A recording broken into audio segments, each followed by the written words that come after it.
ciudad en la que el pasado y el presente se mezclan de tal manera que el mismo tiempo parece haberse quedado inmóvil.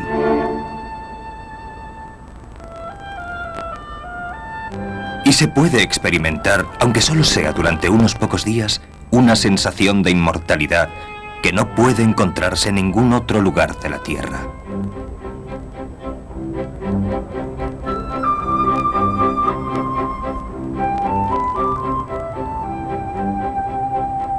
Bienvenidos a esta visita a Roma, la ciudad eterna.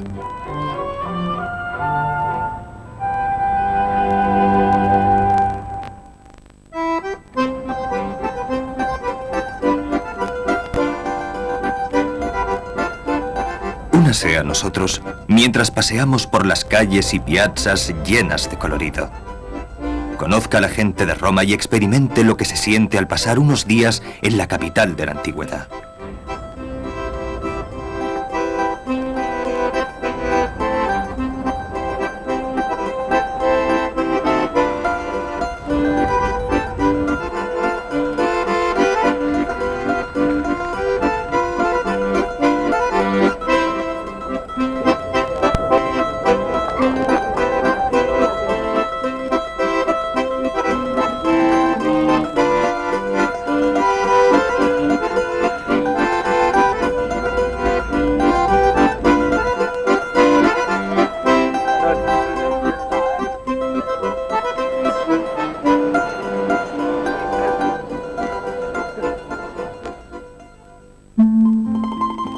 Durante siglos, Roma fue el centro del mundo civilizado. Hoy, la ciudad es la capital de Italia y uno de los destinos más populares del mundo.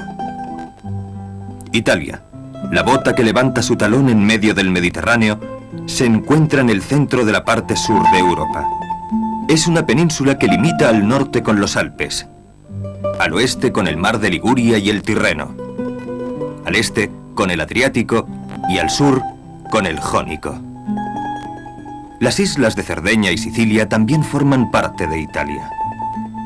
El río Tíber divide Roma en dos partes. En la orilla derecha se encuentran los monumentos más importantes, incluyendo el Foro, el Coliseo, el Panteón y la Villa Borghese. Y en la orilla izquierda están la Ciudad del Vaticano y el antiguo barrio de Trastevere. Durante cientos de años, todos los que venían a Roma, desde los emperadores marchando triunfales hasta los peregrinos arrastrando sus pies por el polvo, entraban por la Porta del Popolo, que hoy se abre a una de las más grandes plazas de la ciudad, la Piazza del Popolo, que ostenta el obelisco más grande de Roma. Es esta columna de 23 metros de altura que fue traída de Egipto en el año 10 a.C. y colocada en el Circus Maximus. Más tarde fue trasladada aquí. Los romanos utilizan sus piazzas como una especie de salas de estar al aire libre. Aquí se encuentran con los amigos, contemplan a sus hijos mientras juegan, se sientan plácidamente a leer y, en general, disfrutan de su maravillosa ciudad. La Piazza de Barberini está dominada por la Fontana de Tritone, diseñada por Verini, uno de los artistas predominantes en el periodo barroco. Verini era el artista oficial de la corte papal y de la familia Barberini. En 1629, el Papa le nombró arquitecto encargado de reconstruir San Pedro. Su influencia se aprecia por toda Roma. Esta escultura representa un tritón sentado sobre una venera y sostenido por 4 delfines.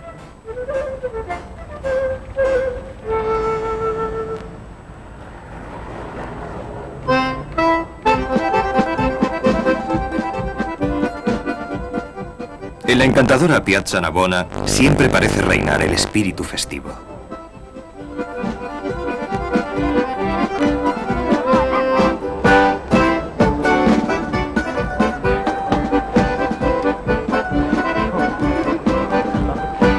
El emperador Domiciano construyó su circo en este mismo lugar en el año 86 después de Cristo. En la antigüedad, un circo era una enorme y rectangular arena donde se celebraban carreras de cuadrigas. Durante el siglo XV, aquí se celebraban torneos en caballeros con armaduras. La magnífica fuente de los Cuatro Ríos fue creada por Verini para el Palazzo de Pamphili del Papa Inocencio X. La fuente se halla frente a dicho palacio. Los Cuatro Ríos simbolizan las cuatro partes del mundo: el Danubio por Europa, el Nilo por África. La cabeza se halla oculta porque su fuente era desconocida. El Ganges por Asia y el de la Plata por América. Lo maravilloso de Roma es que, sea cual sea su ocupación, la está desarrollando en medio de una obra de arte viviente. È una cosa bellissima perché c'è molta gente, sono molti personaggi, la sera qui si riempie di tutte bellissime donne, le più belle di Roma, vengono tutti qua, anche molti attori italiani, qualche volta anche stranieri, e poi c'è questa bella piazza che è bellissima, è meravigliosa, fuori dal traffico, da tutto, proprio sembra che stai in un'oasi.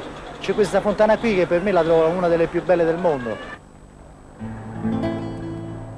La Piazza di Spagna recibió su nombre en el siglo XVII cuando el embajador español fijó su residencia aquí, en el Palazzo di Spagna. Toda el área fue por consiguiente declarada territorio español y los extranjeros que lo atravesaban por la noche eran capturados por el ejército español y no se volvía a saber de ellos.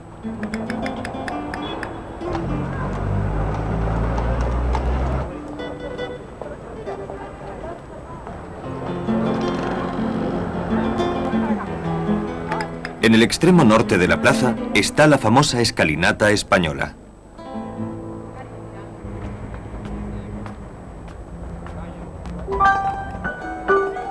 Aquí se tiene la posibilidad de ver todos los aspectos de la vida callejera.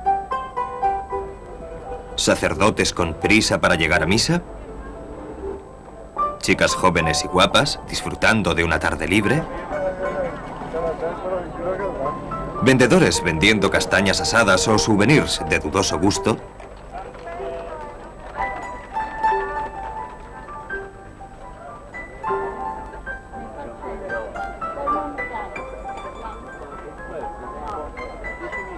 caricaturistas,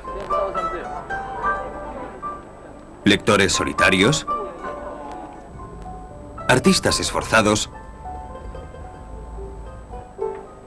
y un montón de cansados visitantes que descansan sus pies antes de subir las escaleras que conducen a la iglesia de la Trinità dei Monti.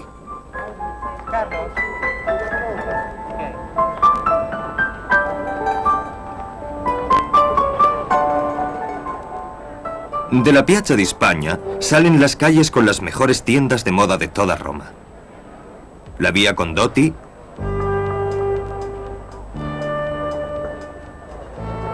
la Via Bocca di Leone y la Via Borgognona. Aquí, los proveedores más exclusivos del mundo atienden a una clientela internacional. Lujosos artículos de todas partes del mundo pueden encontrarse aquí, en Roma, como sucedía en la antigüedad.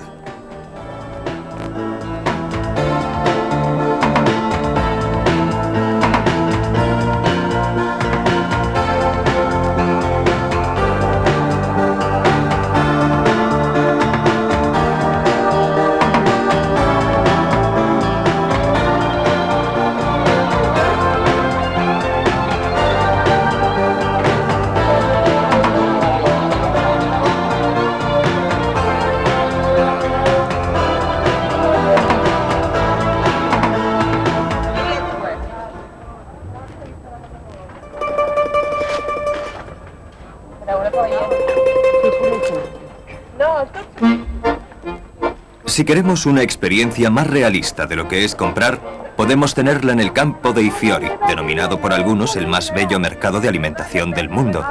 Originalmente, un campo florido, más tarde, un mercado de flores. Aquí vienen los romanos a buscar chipoline y funghi, y a disfrutar de la brillante luz del sol que se derrama sobre los abundantes productos.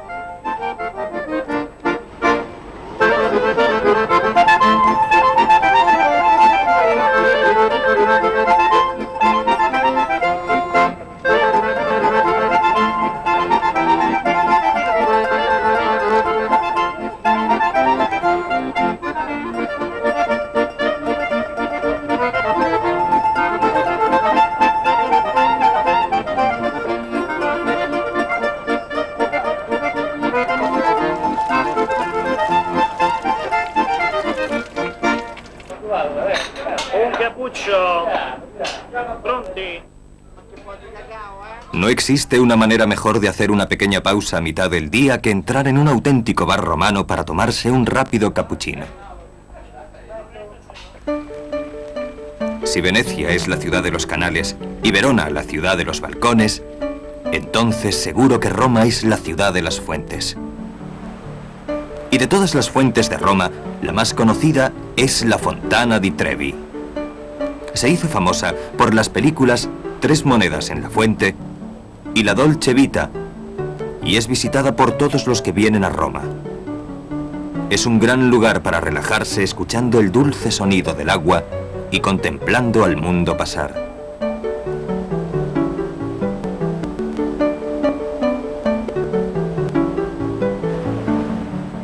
Fue el Papa Clemente XII quien encargó a Nicola Salvi la creación de la fuente.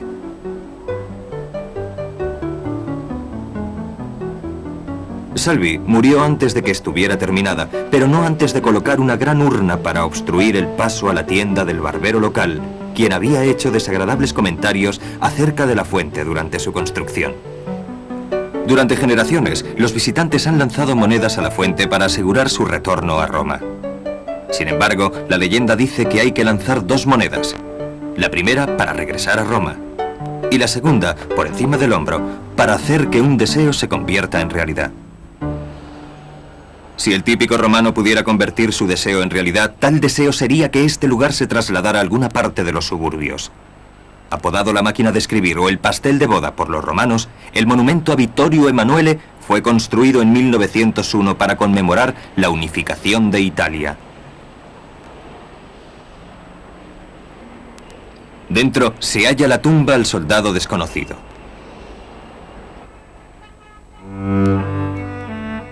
Los cercanos foros de César, Nerva y Augusto pueden verse hoy gracias a Mussolini, quien hizo excavar una avenida, la Via dei Fori Imperiali, atravesando un antiguo barrio de forma que desde su balcón del Palazzo Venezia pudiese ver el Coliseo. En realidad, no se le puede culpar por querer ver esto. Es el monumento más famoso de toda Roma. Construido en el año 72 después de Cristo por el emperador Vespasiano y completado en el año 80 por su hijo Tito, el Coliseo fue escenario de espectáculos inigualables.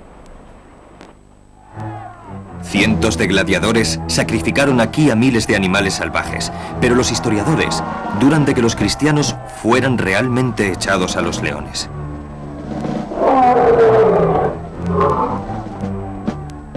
Hoy en día, los ecos del pasado reverberan bajo el brillante sol. Con imaginación, se pueden aún oír los gritos de la multitud instando al emperador a que señale con su dedo pulgar hacia arriba o hacia abajo para determinar si un gladiador debe vivir o morir. Un toldo gigante, manipulado por marinos traídos del puerto adriático de Ravenna especialmente para este propósito, conseguía aislar el sol y la lluvia. Un suelo de madera que podía ser inundado de agua para representar simulacros de batallas navales cubría las celdas del sótano, visibles hoy en día. Utilizando las 80 entradas, 50.000 espectadores podían ocupar sus lugares en solo 10 minutos y las localidades eran cuidadosamente reguladas de acuerdo con el rango. Los espectadores siguen viniendo hoy de todas partes del viejo imperio y de lugares desconocidos en la antigüedad.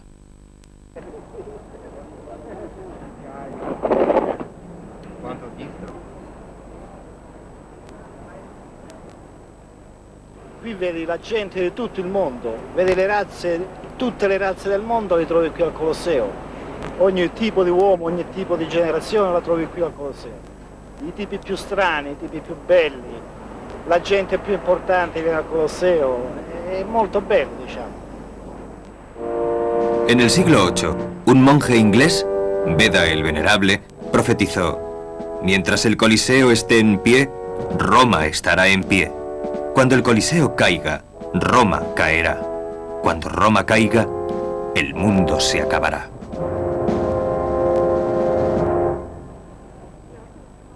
Sucesivos gobiernos romanos han ido desde entonces reforzando este monumento, y hoy en día una buena parte de él se encuentra cerrada. Este era el aspecto que mostraba el Coliseo en su época de apogeo. Y este era el Circus Maximus, el escenario de algunas de las más emocionantes carreras de cuadrigas del imperio. Era el más grande de todos los circos de Roma, suficiente para dar cabida fácilmente a 4 cuadrigas de 4 caballos. La pista tenía más de 450 metros y las gradas podían acomodar a 250.000 espectadores. Nada de lo que tenemos hoy puede compararse a los espectáculos que tuvieron lugar aquí. Aunque hoy en día, viendo el emplazamiento, no lo parezca. Sin embargo, muchas otras partes de la ciudad todavía nos ofrecen vestigios del pasado.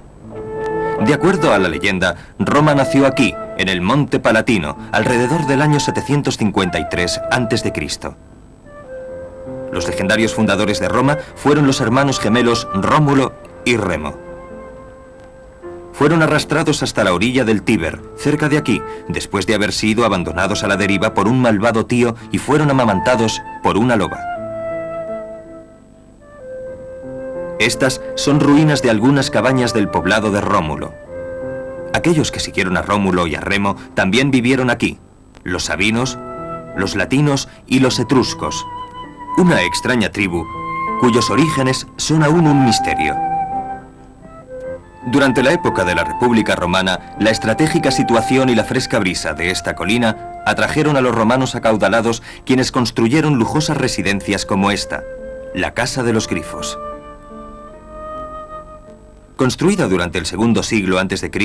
y modificada por Nerón durante el primer siglo después de Cristo, esta, que una vez fue elegante mansión, es la más antigua casa particular del periodo republicano que se conserva. El Foro Romano era el corazón de la antigua ciudad. Sin embargo, a medida que los siglos fueron pasando, esta zona quedó enterrada y en el año 1500 no era más que un prado donde pacían las vacas. Hasta que en 1803 se llevaron a cabo las primeras investigaciones del lugar y en 1898 comenzaron una serie de metódicas excavaciones. Hoy, el pasear por las ruinas, parándose aquí y allá para admirar un pedazo de piedra o un fragmento de mosaico del suelo, es una buena forma de sentir los 12 siglos de historia enterrados aquí. Rodeado por la moderna Roma, uno puede apreciar la continuidad que existe aquí entre el pasado y el presente. Tal vez mejor que en ninguna otra ciudad del mundo.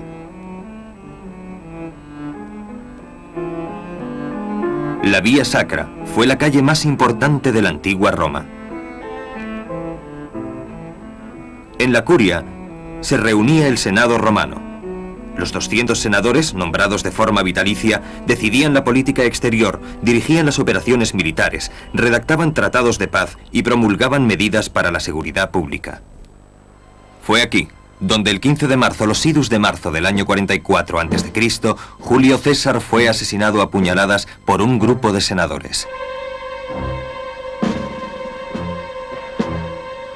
En la rostra, el gran orador Cicerón mostró su brillantez mientras estuvo vivo, y sus enemigos mostraron sus manos y cabeza cortadas después de su asesinato. Este fue el emplazamiento del templo de Vesta, diosa del fuego. Cerca se hallaba la casa de las vírgenes vestales. Eran jóvenes mujeres patricias que eran responsables de mantener siempre viva la llama sagrada. Si una virgen dejaba que el fuego se apagase, era severamente castigada. Si rompía su voto de castidad, era enterrada viva. Este templo fue dedicado al bondadoso emperador Antonio Pío y a su esposa Faustina.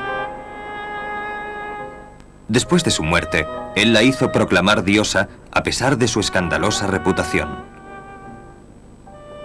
La iglesia de San Lorenzo in Miranda, reconstruida en 1602, se yergue entre las ruinas. Construido en el año 203 después de Cristo para celebrar una serie de logradas campañas militares, este arco representa a Septimio Severo, sus hijos Carácala y Geta y la figura de la victoria. En la base de las columnas se encuentran las figuras de prisioneros encadenados capturados durante la derrota de Mesopotamia. Como todas las antiguas basílicas, la Basílica Aemilia no se utilizaba para fines religiosos. En lugar de ello, se usaba como tribunal de justicia. En uno de los lados había tiendas que vendían toda clase de cosas, desde perfumes hasta joyas de plata. En el templo de Saturno, el festival de los dioses, la Saturnalia, se celebraba todos los meses de diciembre. Era el acontecimiento más importante del calendario romano. Se intercambiaban regalos y se suspendían temporalmente las distinciones entre amos y esclavos. Castor y Pollux eran dos divinidades que, de acuerdo a la leyenda y a los lomos de sus caballos, vinieron en ayuda de Roma durante una batalla en el año 499 a.C. Este templo fue construido 12 años más tarde para rendir homenaje a los jóvenes dioses, hijos de Júpiter y de Leda. El arco de Tito fue construido por Domiciano para celebrar la victoria de Vespasiano sobre Egipto y la anterior destrucción de Jerusalén por Tito. Esta alta columna de 30 metros de altura fue esculpida sobre mármol de Carrara en el año 113 después de Cristo, durante el apogeo del Imperio Romano. Originalmente estaba situada entre dos bibliotecas en el Foro de Trajano. Su espectacular friso, que describe los acontecimientos de las campañas militares del emperador, está considerado el más bello ejemplo de escultura romana que hoy nos queda.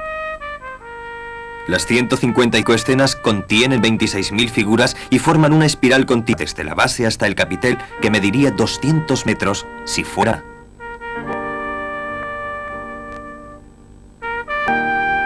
Reapareciendo tras más de 7 años de limpieza, tenemos el Arco de Constantino. El arco erigido 2 siglos después de la columna de Trajano, cuando el imperio estaba en la antesala de su declive. Los rostros de estos legionarios, en uno de los espléndidos bajorrelieves del arco, muestran la ansiedad de la época. El Imperio Romano empezó a expandirse después de la Guerra Púnica en el año 200 a.C. Se extendió hacia el norte llegando hasta Ravenna e incluía toda Cerdeña, Córcega, Sicilia y el este de Iberia. Hacia el año 14 después de Cristo, tanto de Augusto terminó, Roma ocupó vastas áreas de Europa y de Asia Menor, así como el norte de África. El imperio alcanzó su apogeo en el año 117 después de Cristo, llegando hasta el Golfo Pérsico, Armenia y la frontera de Escocia y la actual Rumanía. Al final del reinado de los Antoninos, en el 192 después de Cristo, el declive había comenzado. Montando guardia en estas ruinas como para preservar el honor del imperio, hay cientos de gatos que han hecho de los cascotes su hogar. Muchos romanos los han adoptado como si fueran propios y les dejan comida, cualquier cosa que salga de sus mesas, para ellos.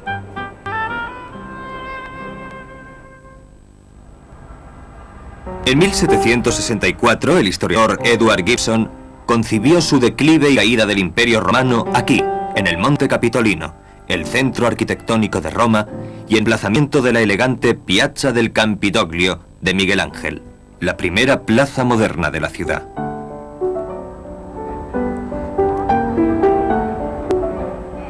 Julio César fue elogiado por Bruto y el poeta Petrarca fue coronado aquí con una corona de laurel. En 1536, el Papa Pablo III comisionó a Miguel Ángel para que dibujara sus planos para el Capitolio. El diseño del gran artista, que fue completado durante los 100 años siguientes, incluía la disposición trapezoidal de la plaza, la regia escalinata, la cordonata y las fachadas de los 3 edificios de la plaza.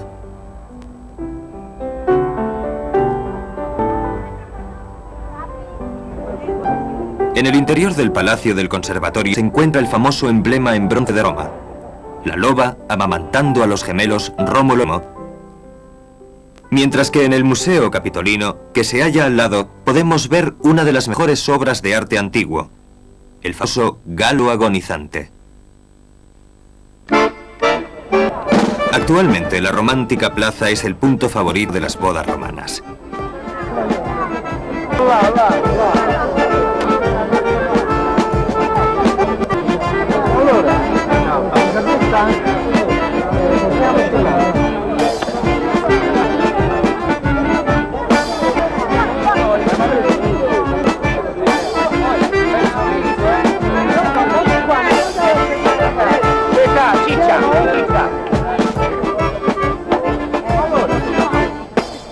Roma es hoy en día un revoltijo de diferentes estilos arquitectónicos. pero durante la época clásica, la influencia griega se dejó sentir con fuerza. Los romanos tomaron ejemplo de las columnas de los griegos, efectuando algunas modificaciones propias aquí y allá. Sin embargo, fueron innovadores en lo referente a bóvedas.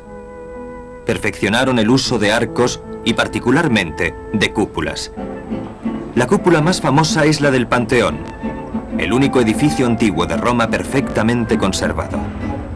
Fue originalmente un templo pagano construido por Agripa en el año 27 a.C.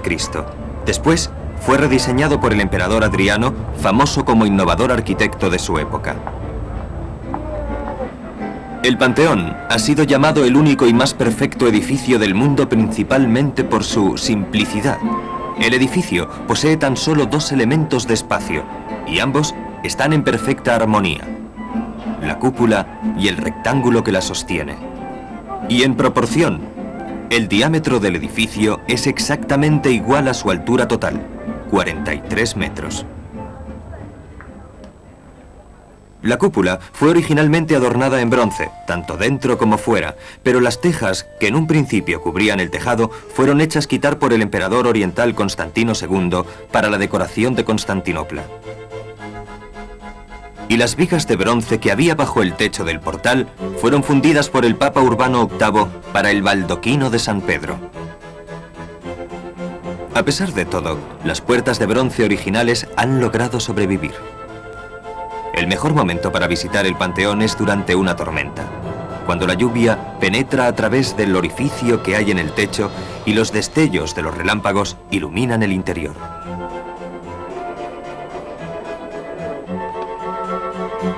El pintor Rafael y el primer rey de Italia, Vittorio Emanuele II, se encuentran entre los personajes enterrados aquí. Una de las alegrías de Roma es el sentido del descubrimiento, tropezar con algo totalmente inesperado. En una pequeña plaza detrás del Panteón, la Piazza de la Minerva, se encuentra uno de esos hallazgos, un lindo y pequeño monumento por el que vale la pena desviarse un poco.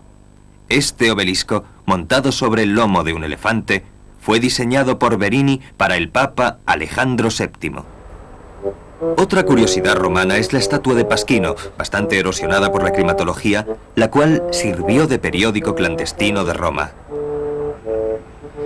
Se le dio este nombre por un sastre local famoso por su afilada lengua y la gente del barrio la utilizaba como portavoz. Por las noches colgaban en ella letreros con comentarios satíricos e incluso difamatorios destinados a evitar a los estrictos censores papales. Una de las más famosas pasquinadas, un inteligente juego de palabras latino, fue dirigida al Papa Urbano VIII de la familia la cual había saqueado gran parte de sus materiales de construcción de las ruinas de la antigua Roma. Quod non fecerunt barbari, fecerunt barberini. Lo que los bárbaros no hicieron, lo han hecho los barberini. Una de las antiguas carreteras que salían de la ciudad es la vieja Vía Apia. La Vía Apia conduce al más inusual de los sepulcros cristianos, las catacumbas.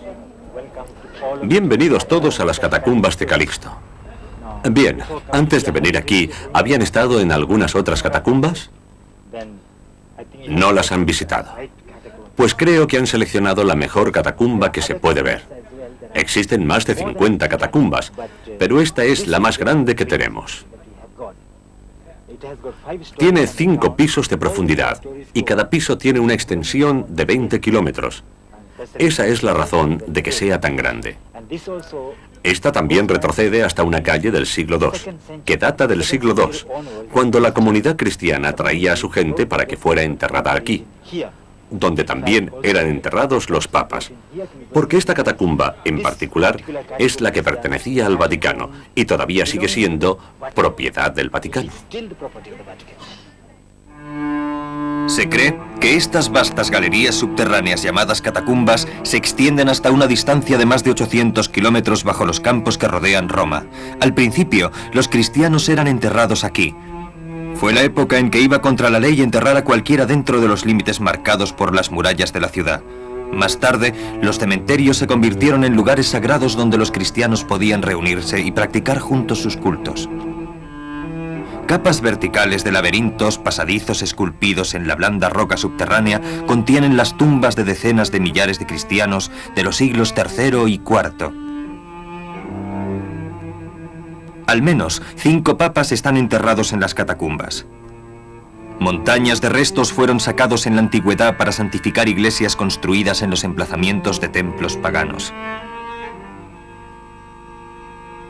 Y huesos de las catacumbas fueron vendidos en toda Europa a cristianos que querían poseer un relicario santo. La antigua Vía Apia fue también la ruta de las legiones romanas que marcharon hacia el sur, hacia el puerto de Brindisi, desde donde zarparon para conquistar Asia Menor.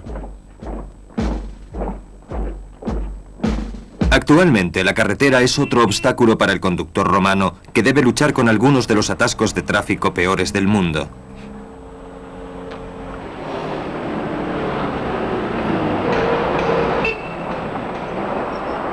Por supuesto, no representa ninguna ayuda a esta situación el hecho de que Roma tiene cada día 4 horas punta. La ida al trabajo por la mañana, luego al mediodía, el viaje a casa para comer y hacer 1 o 2 horas de siesta, después la vuelta al trabajo y, finalmente, la vuelta a casa por la tarde.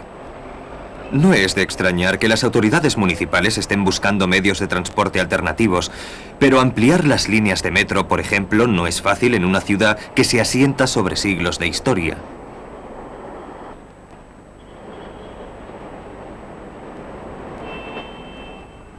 Un pasatiempo muy romano es pasear por los jardines de la Villa Borghese, el parque público más grande de la ciudad.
La Galería Borghese, diseñada en 1613 por el holandés Jan van Satten para el cardenal Escipión Borghese, contiene muchas obras de arte famosas.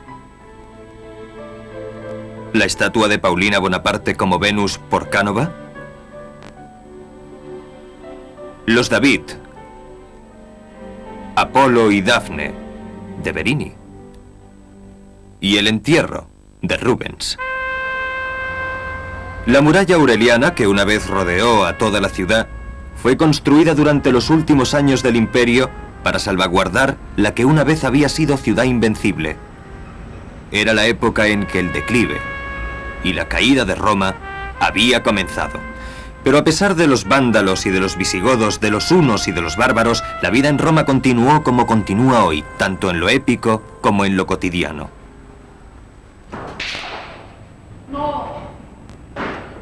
El bocce, los bolos italianos, es una pasión fácil de adquirir. El objetivo es que la bola grande se acerque lo más posible a la bola pequeña. ¿Qué podría ser más fácil? Pero no se equivoque, se necesita mucha concentración.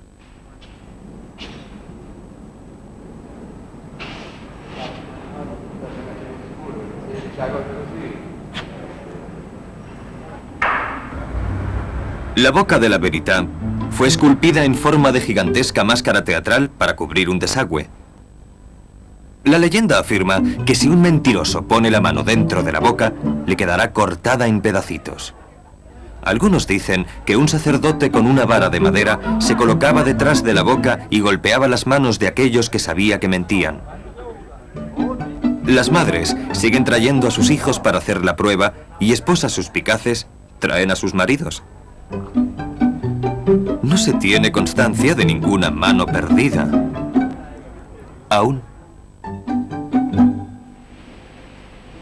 La isla del Tíber fue siempre conocida por los romanos como lugar de curación.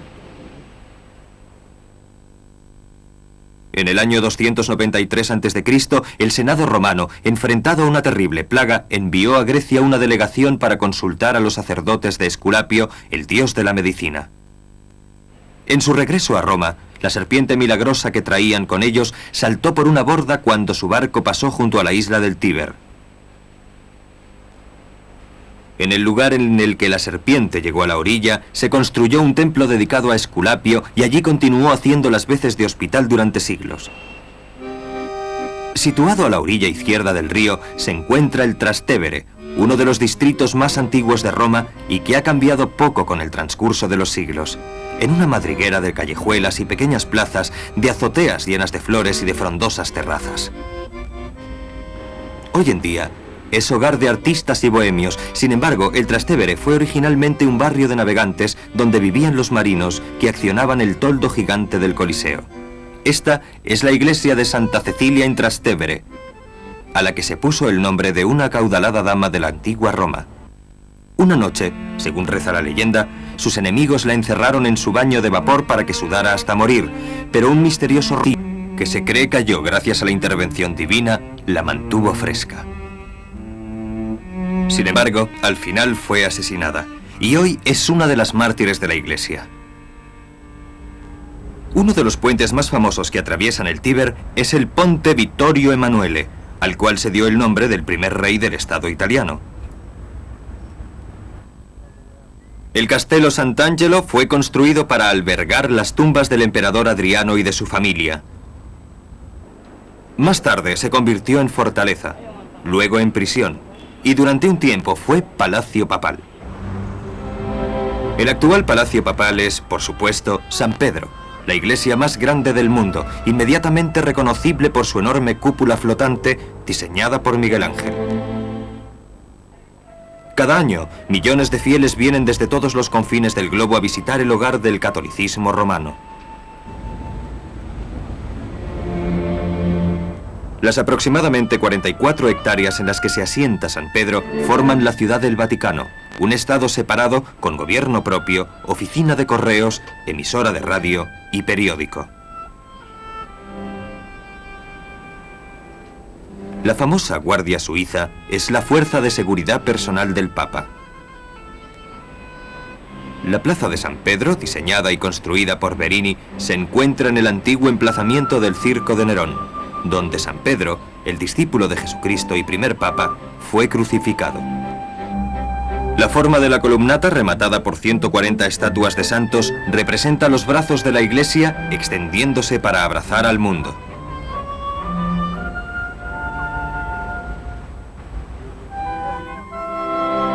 El interior de la basílica es imponente.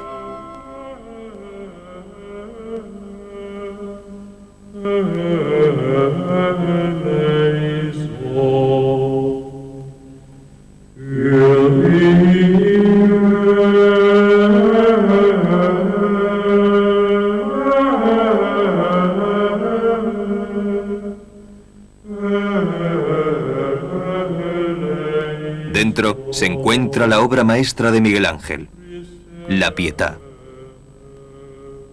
Fue atacada en 1972 por un demente que empuñaba un martillo y ahora está dentro de una vitrina.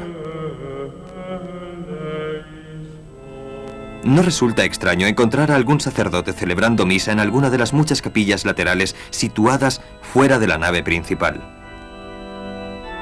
Aunque originalmente fue diseñada por Bramante, la famosa cúpula de San Pedro fue levantada y ampliada por Miguel Ángel, quien llevó a cabo personalmente parte del trabajo. El baldaquino, o baldaquín, que se encuentra sobre el altar mayor, donde solo el Papa puede celebrar la misa, es obra de Verini. Bajo el altar está el confesio, donde lámparas de vigilia en bronce parpadean ante la entrada ceremonial a la cripta y a las grutas vaticanas. Sobre el altar mayor, en el ábside, se encuentra el dorado trono de bronce sobre el que se asienta la silla de San Pedro, de madera y marfil. El trono está sostenido por figuras de diversos santos. A la derecha del altar mayor está el mausoleo que el Papa Urbano VIII encargó a Verini para sí mismo. Sobre el trono de San Pedro hay un vitral con estructura de bronce que difunde una luz dorada alrededor de una paloma que simboliza al Espíritu Santo. Detrás de la iglesia y rodeando los museos vaticanos hay 24 hectáreas de exuberantes jardines cuidadosamente atendidos y llenos de flores de vistoso colorido, arboledas de robles y antiguas fuentes y estanques.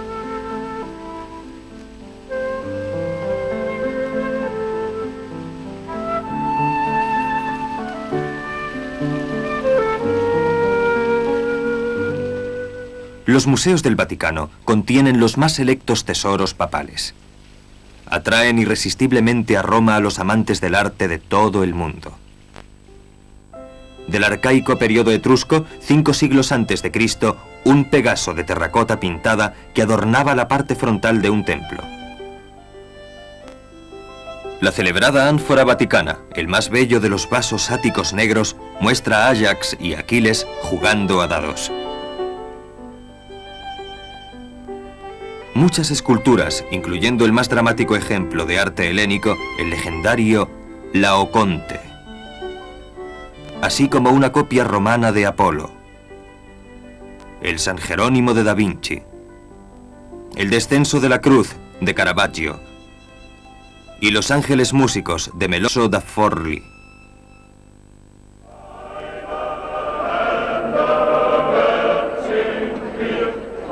El momento culminante de cualquier visita al Vaticano es una audiencia con el Papa.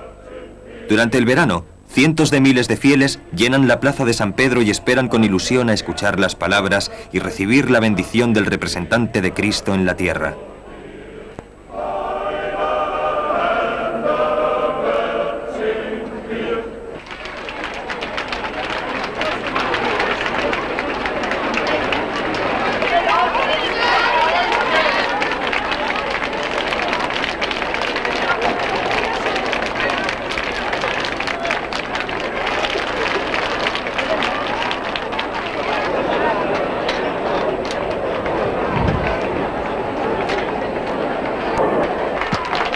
In nomine Patris et Filii et Spiritus Sanctus, sia lodato Gesù Cristo. Fratelli e sorelle, al termine del mio viaggio apostolico nella regione francese dell'Alsazia-Lorena, conclusosi ieri sera, desidero in questa udienza generale ripercorrere con voi le tappe principali di questa mia quarta visita in Francia, dedicata alle istituzioni europee insediate nella capitale alsaziana.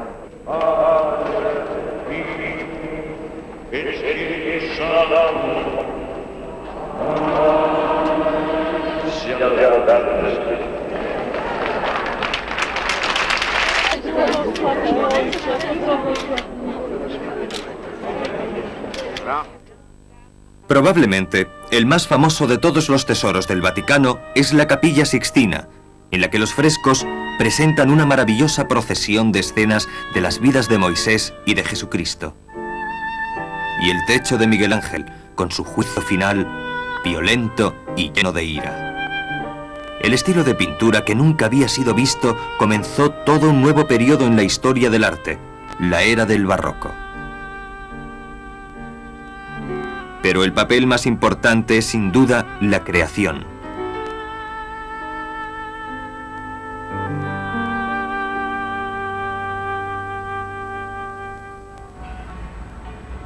Hay más de 300 iglesias en Roma.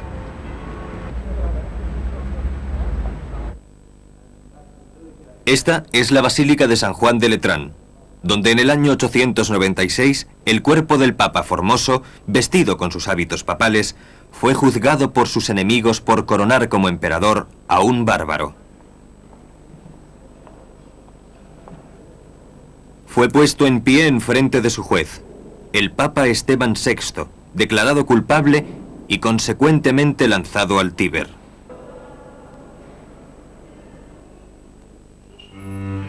La iglesia de San Pedro Encadenado está construida en el lugar que ocupaba el Tribunal de Justicia romano, en el que Pedro fue condenado a muerte bajo el mandato de Nerón. Hoy, la iglesia es más conocida por la soberbia estatua de Moisés esculpida por Miguel Ángel, la cual estaba destinada a ser parte del grandioso mausoleo del Papa Julio II en San Pedro. Se dice que se puede ver el perfil de Miguel Ángel en un bucle de la barba de Moisés. Bajo el altar mayor hay cadenas que se cree amarraron a San Pedro durante su cautiverio en prisión. Originalmente había dos juegos de cadenas, uno de Jerusalén y el otro de Roma, pero de acuerdo con la leyenda, ambos se unieron milagrosamente.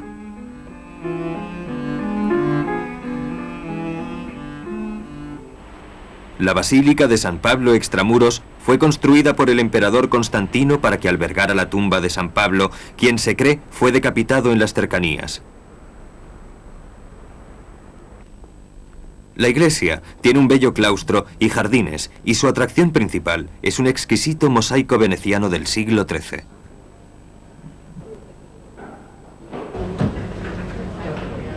Otro tipo de mosaico lo tenemos aquí, en una heladería romana, la cual nos ofrece un mosaico de deliciosos sabores: mango, sandía, piña.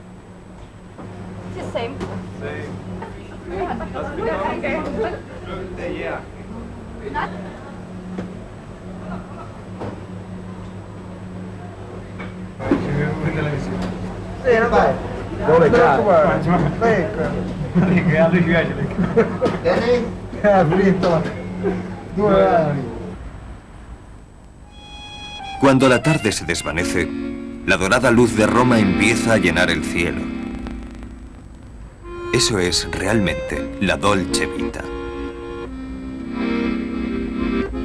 Y en ningún lugar es tan evidente como a lo largo de la famosa Vía Veneto.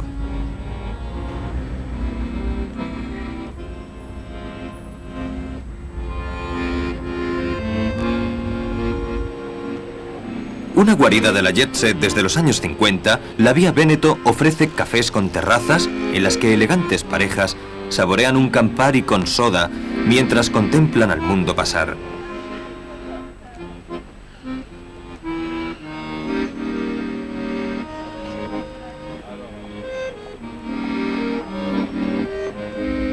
Cuando cae la noche, los fatigados viajeros regresan a sus hoteles para refrescarse antes de volver a salir para disfrutar de la mágica noche romana.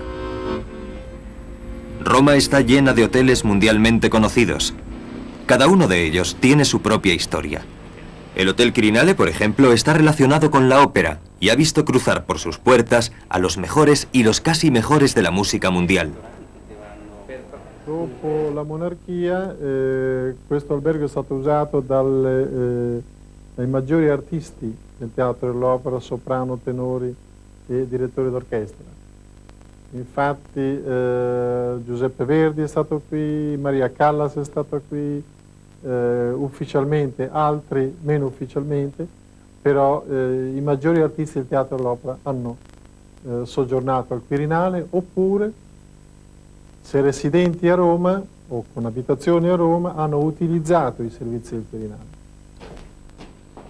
Finalmente es la hora de la cena, que empieza a las 8 en punto. Apetitosos buffets pueden encontrarse en los restaurantes de 4 estrellas, pero también se puede degustar comida más sencilla, como por ejemplo la pizza en las trattorías.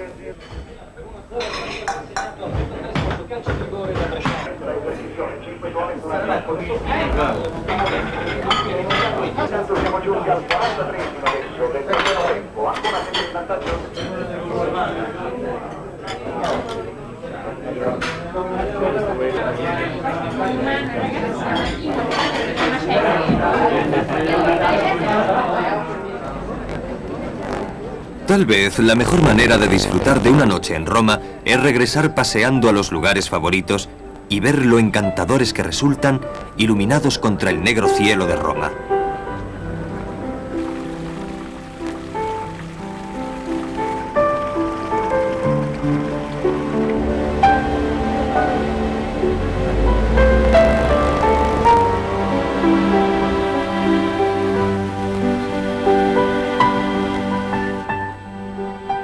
Pero aun sin querer, su estancia en Roma debe llegar a su fin.